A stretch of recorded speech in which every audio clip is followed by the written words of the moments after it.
When I first saw the video of Haloum on YouTube, I knew instantly that it would make a great story. A Syrian refugee in Lebanon celebrating her 100th birthday. My mind was already racing with all the questions I wanted to ask, such as, what was it like watching the birth of the modern Syrian state? What did she think of Bashar Assad's father, the longtime dictator Hafez Assad? How had life changed in Syria since 1914, the year she was born? And, of course, what did she think of what was going on in Syria now? As I prepared for the interview, I brushed up on my modern Syrian history and readied myself for what I thought would be a walk through the ebbs and flows of one of the Middle East's most troubled countries. But when my translator and I arrived at her house, tucked away in the hills of South Lebanon, we soon discovered that we were not the only journalists there. A TV crew had arrived, and they were intent on making the 100-year-old woman be as active as possible in order to get the best footage. They made her wander around outside, collect firewood to put in the stove, and even go upstairs to pray.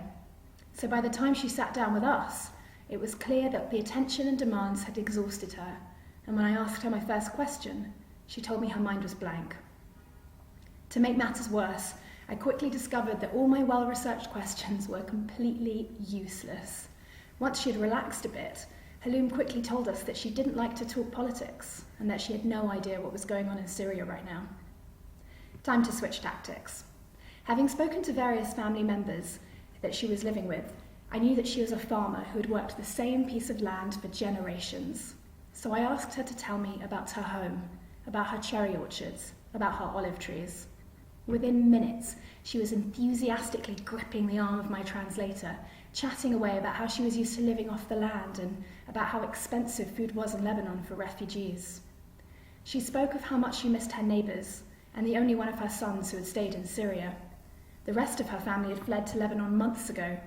Haloum and her grandson were the last to leave.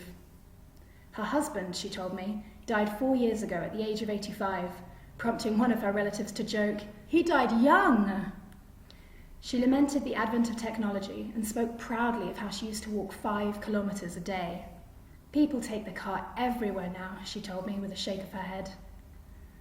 One of the only questions on my list that wasn't to do with politics was about the secret to her long life. Her answer was surprising. Hard work, she told me, and olives.